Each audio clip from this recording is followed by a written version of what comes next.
Hey guys, today we're doing the fifth part of my series previewing the 2020-21 NBA season, and we're talking about the Chicago Bulls.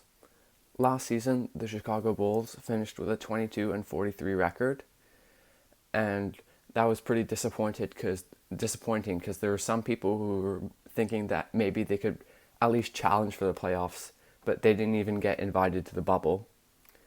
This poor record gave them the fourth pick in the NBA draft, and they took a bit of a shocking pick, drafting Patrick Williams out of Florida. He didn't even start for them, so that doesn't really matter.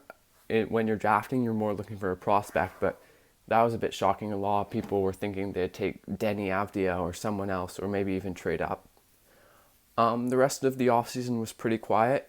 They signed Garrett Temple, and they let go of Chris Dunn. Well, they just didn't re-sign him, so that was pretty much it in terms of player movement. But they did make a big improvement in the coaching staff, firing Jim Boylen finally and replacing him with Billy Donovan.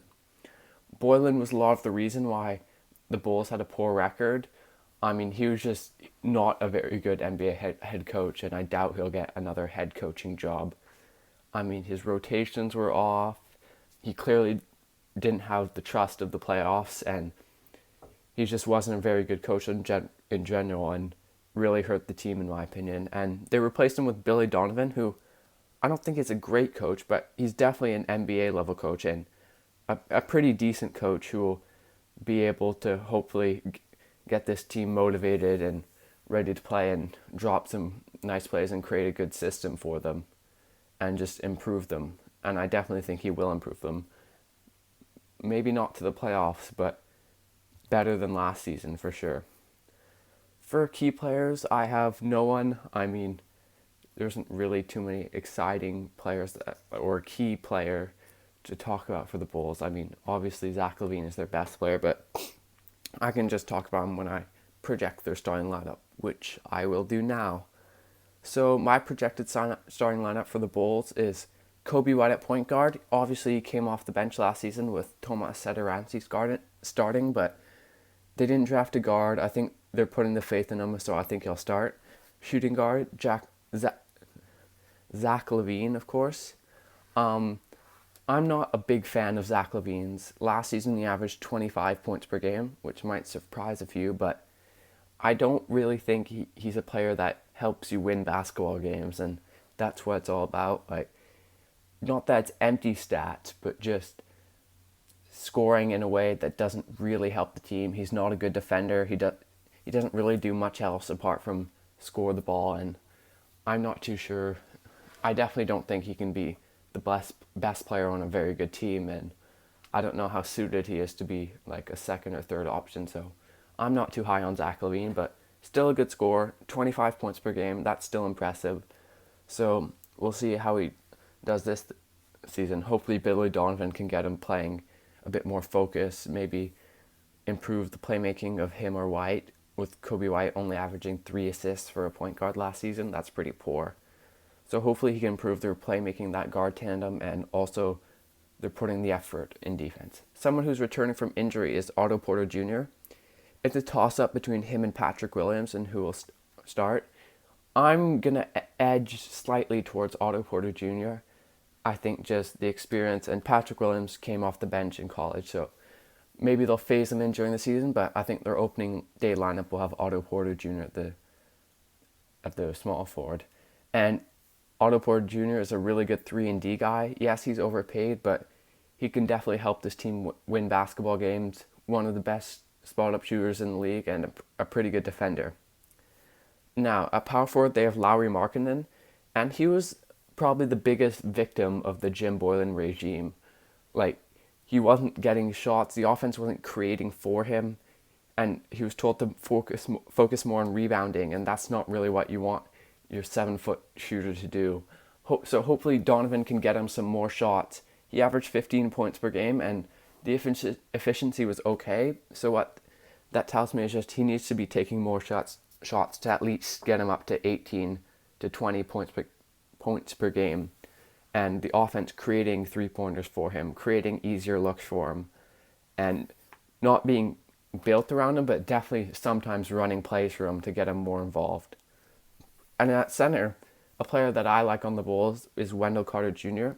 I think he has potential to be a player like Al Horford, obviously not now, but like a prime Al Horford with his defense, obviously. And he's not a great offensive player, only averaging 11 points a game last season, but that's not really what you want from him. And just keep playing great defense.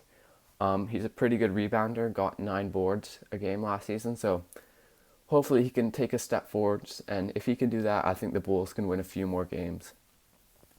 Off the bench, I mentioned him already, but Tomas Satoransky, he might be their best playmaker, averaged about 10 and 5 last season, was the starter, but I think this year he'll be demoted to the bench where he'll play a bit less.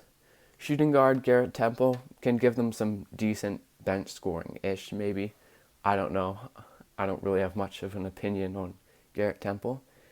And then at the backup small forward, Patrick Williams, their number 4 overall pick. He's a good defender, more on the interior. Sometimes he's a bit slow-footed on the perimeter, but he can definitely help them out defensively on the interior. And then apparently he's a pretty good shooter from the mid-range and three-point line. So if he can do that for them and develop under Billy Donovan, so maybe it'll be a pretty good pick with the 4th overall pick. It's really hard to gauge how good guys out of college will be, so I think they'll probably just start him off in a bench role and see how he does. And then Thad Young was signed last offseason for them. Not a big-time scorer, not a big-time rebounder. Okay, a pretty good defender.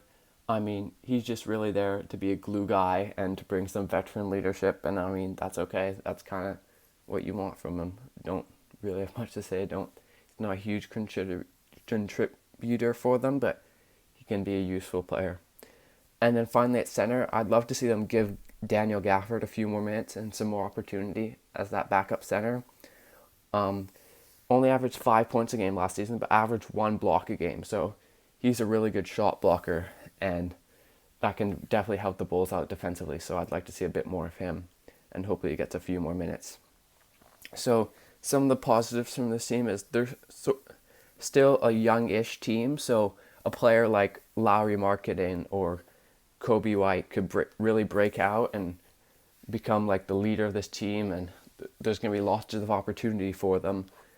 So that's something to be excited about. And then obviously under the better coaching of Billy Donovan over Jim Boylan, I'm sure they'll at least improve. So that's also something that's a positive thing for them.